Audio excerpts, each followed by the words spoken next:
Mirëmëngjes, Gushi, mirë se erdhe. Mirë se u gjeta, faleminderit për ftesën. Shumë kënaqësi t'isha me ju. 40 vjetë, a? Po. Shumë. Po tani, hecën për para koha, hecën mosha, hecën... I ka të gjitha kukullat e thinjura. Po, e vërtet. Edhe vetë jam, po i luj flokët me bojë. Se ka ndryshim shumë të madh, në fakt. Ti je si kukull për vetë? Jo. Tani kam qef ti dëgjoj që të dy të flasin dhe të përshëndeten në gjuhën e Elbasanit. Po pse kështu, ne plotësojmë dëshira këtu? Është eksperiment social. Ai thjesht ka i pyetje të fundit, po gjërat e tjera i ka si gjithë ne. Ne Elbasan jemi, po kemi gjuhën më të pastër. Patjetër. Kështu që jemi në rregull. Edhe ne të pastër e kemi ne çamët, e kemi lanë lavatriçe. Kam shumë respekt absolut për çamët. Kam pas miqësi shumë të madhe. Unë mendoj ta fillojmë nga fundi, mos e fillojmë ta fillojmë nga India, i cili është fundi i botës. Po, pra. Dhe Gushi na tha që është kthyer para pak ditë, ka qenë një festival botëror prestigjioz. Shumë prestigjioz. Ku dëshira për pjesëmarrje ka qenë e kahershme dhe këtë vit është realizuar. 5 vite që aplikohet. Çka ka ndodhur? Çka ka ndodhur? Ka ikë në Indi, s'ka ndodhur në gjë. Si ka ndodhur? Jo, thjesht, shiko, unë kam një shfaqje timen muzikal, ku janë të gjithë traditat, zakonet, kultura jonë shqiptare, ku të gjitha kukullat janë të veshura me kostume popullore, ku janë muzikë nga gjithë trevat e Shqipërisë, edhe vetë ne aktorët jemi të veshur me kostume popullore, që titullohet Dasma Shqiptare, dhe ku fillon me një histori shumë të thjeshtë, ku qaftohet në dasëm, me gjithë gjyshe, ju dhe lujku i shpëton gjatari, shkojnë gjenë princeshën të ut, që ka rënë në gjumë nga një shtrige keqe dhe vetëm me klarinetën e famshme të jugut. Jo, ka rënë në gjumë nga një shtrige keqe. Dhe zgjohet nga muzika e bukur. E provojnë disa, e provojnë me këngë, më në fund me klarinetës, gjonë dhe bëhet dasma në fund. Si vishet Dhëndri, si vishet Nusja, si digjet Shamia. Jo, Dhëndri është ky djali me klarinet që e zgjon nga gjumi. Po ujku që fundi ka, nuk është në dasë. është vetëm një sekuencë e vogël, edhe që përpiqet tenton të ndërpresi rrugën edhe nuk arrin dot. Është një shfaqje shumë e bukur. Po është për të rritur kjo apo për të Kjo është nga mosha 4 vjeç deri 100 vjeç. Sa mirë. Është shfaqje familjare, pra që shohin dhe fëmijët dhe të rriturit. Unë po marr ata 2 fëmijë të vegjël që kam në shtëpi. Kanë rritur kolegë. E di sa do kënaqesh ti vetë po të vjet ta shikoje? Jam e bindur që do kënaqesh shumë, do filloj edhe të kërceje bile. Nuk jam natyrë që di me kërcy, po... S'ka gjë, të bën vetë ajo të ngrihesh. Të ngrihesh dhe të kërcesh. Edhe kështu që mbasi aplikuam, sigurisht unë kam tentuar disa herë që të aplikoja atje. Aplikoj nga shumë vende të botës dhe përzgjedhja është shumë e limituar, sepse nuk është se është një festival i madh ku marrin pjesë 20 vende për shembull. Atje ne ishim 5 vende të huaja dhe 5 ishin trupa indiane, pasi India është një kontinent shumë i madh. Dhe kështu që normal që ka shumë teatro dhe pjesëmarrje. Është një festival që jo vetëm përzgjedh, por edhe që bën dhe balanca shumë të mëdha kulturash. Për shembull, unë nuk kisha parë kurrë një shfaqje me kukulla indiane, për shembull për fëmijë apo për të rritur. Shfaqja që pash për të rritur ishte një mrekulli. Do të thënë jam manitur në anglisht apo të gjitha shfaqjet janë në anglisht. Edhe tuat. Po, edhe tonat në anglisht. Po. Patjetër, se ndryshe nuk e si komunikon kur shkon jashtë. Sepse ata vend anglisht folës. Po, sigurisht. Edhe pse është muzikal, ato pak fjalë që ne flasim atje, duhet i flasësh në anglisht, që fëmijët ta kuptojnë, domethënë, se për çfarë bëhet fjalë. Kur shkojmë, se kam shkuar në shumë vende, kemi marrë shumë çmime me këtë shfaqje. Nëse nuk, domethënë nëse ka fëmijë të cilët nuk kuptojnë anglisht, atëherë ne bëjmë një sinops të vogël në anglisht dhe vetë organizatori i festivalit e kthen në gjuhën e tyre dhe ja u shpjegon fëmijëve për çfarë bëhet fjalë në shfaqje. Tani pyetje shkencore. Po. Se këta s'din të bëjnë pyetje të vërteta, ai vetmi që di të bëjë mund. Si hajnë në Indi? Haj shumë mirë.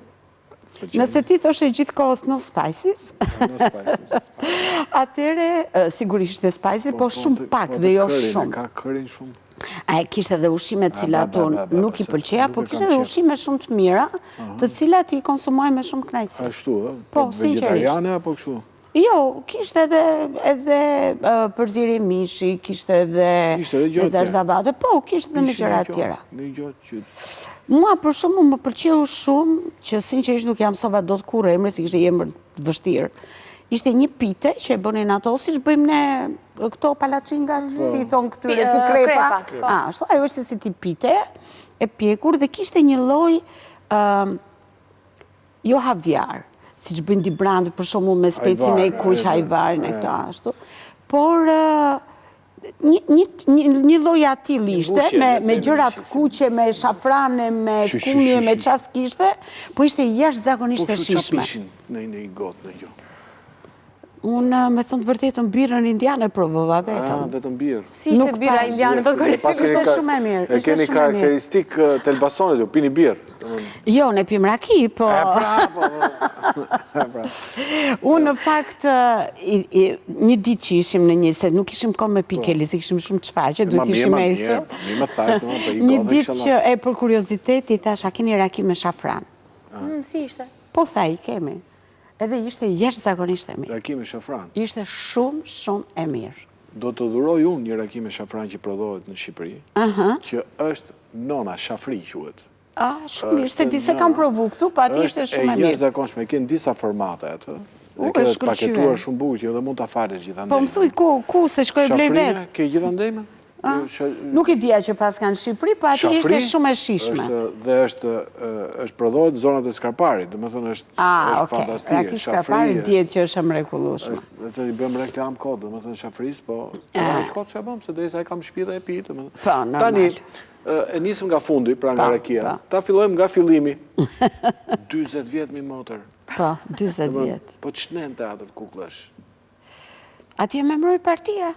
Kështu ishte atëre në Po ti ke konto. mbaruar aktrim? Unë kam mbaruar aktrim, kam mbaruar Institutin e Lartë të Arteve, sot Universiteti e Arteve, për aktore. Po.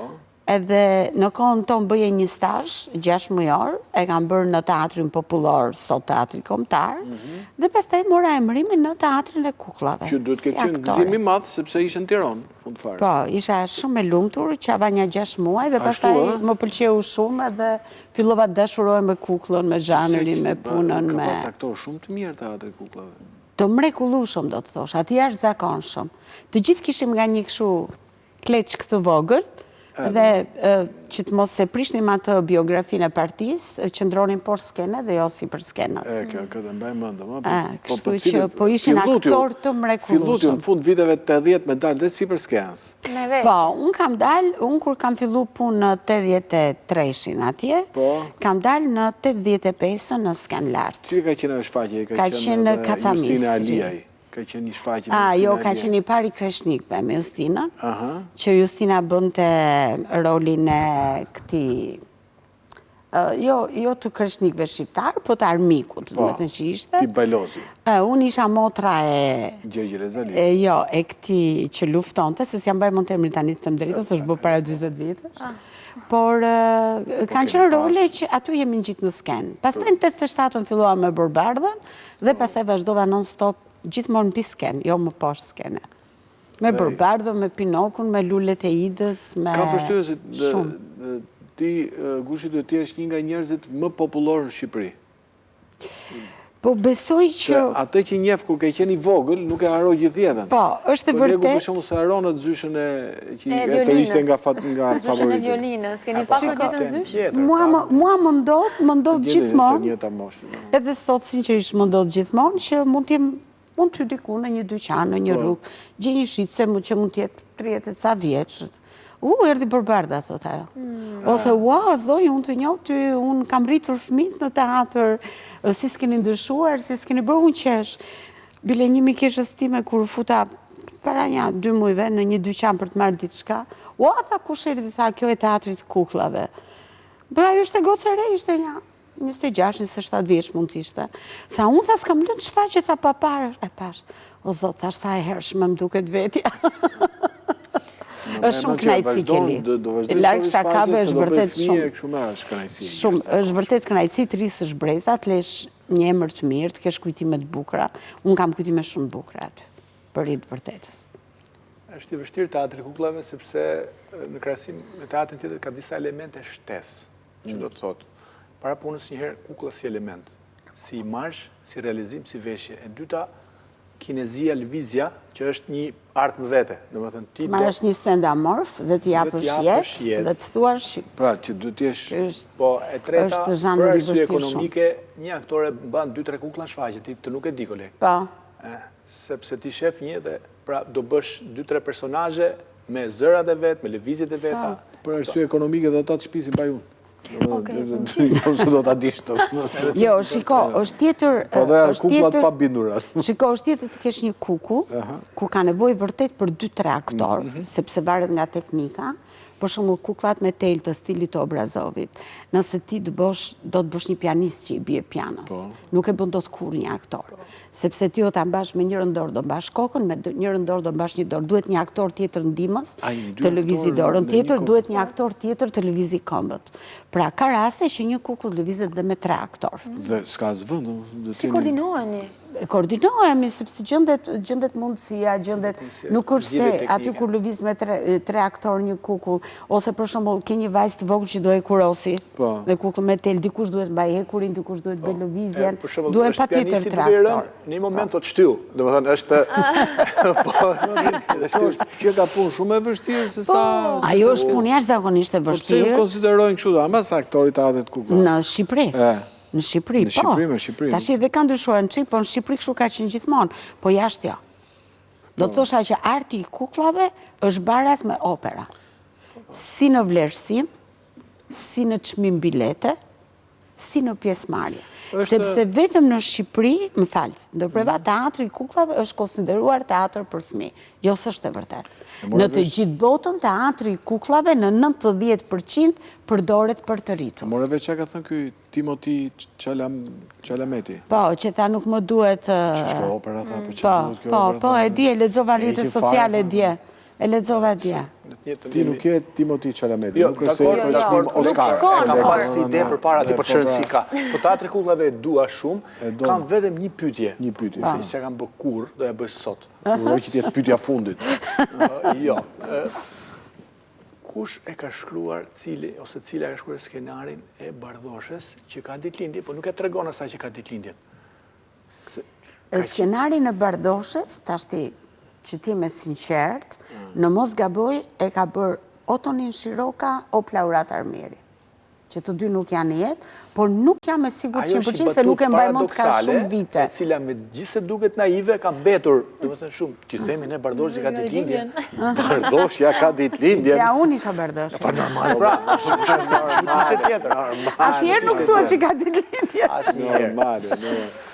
Po nuk e ke nisë për artin kështu, ke nisë me violina, apo jo? Po, unë kam qenë në lice artistik, që në klas 5, kam qenë violiniste, e kam pas përit vërtet me shumë dëshirë violinën, edhe kam qenë një violiniste shumë e mirë, por kam patur një problem me duart. Që problem? Kam pas një smundje kështu, lëkure të duarve, që nuk mi iku në shumë vite, në 30 vjetë, edhe nuk mund të vazhdoja do të më, ishte e pa mundur. Tip egzeme? Po, si tip egzeme, si tip psoriazë. Si ti ku pastaj, apo vetë-vetiu? Me mjekime? Bas një 30 sa vjetësh u kujtua, tha boll, mos e lodha, po shduke. Iku vete? Po, si kam më. Wow. Dhe bilesagjon e fundit e kam dënë me lekoplaste, sepse më hynin telat e violinës në gishtë dhe ishte e pa mundur që ta vazhdoja. Edhe u futa në gjimnaz, pastaj edhe në gjimnaz i kam rënë violinës, ishin dekadat e majtë dhe unë isha në orkestrën e estradës shtetit, çdo maj shkoja atje i bia violinës, dhe pastaj zgjodha aktrimin, kuptohet se me aktrim isha marrë që në klas 5 fillore kur hyra në lice, më angazhuan këto të Radio Tiranës në emisionin e fëmijëve, dhe sigurisht që aty të emisioni filluan ato dëshirat për të aktruar, për të bërë pjesë e teatrit. Ti je aktori që e ke nisë nga kameralja e Radio Tiranës. Po, e vërtet. Me gjafën e shkret që nuk jeton më. Po, qarë buri. Po, edhe shef redaksi i fëmijëve atëre ka qenë Reshat Arbana, që e përshëndes. Ka qenë Reshat Arbana? Reshati. Ndërsa më vonë brapa Reshatit u bë Gaspri Gjençaj dhe Shpres Avreto, që nuk jeton asnjëri dhe shkrimtare. Dritë Paçin, po. Po, pra, shëta. Bile me shpresën e kam rrit miqësinë deri në momentin që unë nga jeta, kemi qenë shumë i kesha bashkë. Kështu që aty e kam filluar. Sepse e hershme jam më keli, shumë e hershme. Jo, nuk e shumë e hershme. Si thoshte Vullnet Musaraj shkret, je e lasht. E lasht, bravo. Sot jemi në kohën e ndryshimeve të mëdha. Dhe më thënë, fëmijët gjithmonë ndryshojnë brezat, po ky brez, ose brezat ndryshojnë me ditë. Ne ndryshojnë me breza, këta ndryshojnë, nuk i ngjanë. Unë kam 2 fëmijë me 5 vjet diferencë, duket sikur jetojnë në botë të ndryshme. Pra gjërat e njëri tjetrit nuk i konsumojnë. Ju me siguri jeni përshtatur, që të mbjetosh, që të kesh treg me siguri. Unë baj mend që për ca kohë kishin tema teknologjike, roboti dhe kompjuteri, ca përpjekje për t'u ardhur fëmijëve. Sot si ja dilni që ta mbushni sallën me fëmijë që me zish kiten nga celulari? Shiko, me vërtet unë kam 5 vjet që jam shkëputur tashmë nga teatri kuklave dhe vazhdoj, do më thënë, aktivitetin në mënyrë private, por me ato shfaqje që kam ndjekur dhe kam parë, e shoh që teatri tenton të vi në kohë. Me kukla, me teknika të reja, edhe me risi në kuptimin që, për shembull, shfaqja e fundit që kam parë për vitri ka qenë Mowgli. Me thënë, ata përpiqen të sjellin personazhe... Mowgli i xhunglës. Mowgli i xhunglës, po.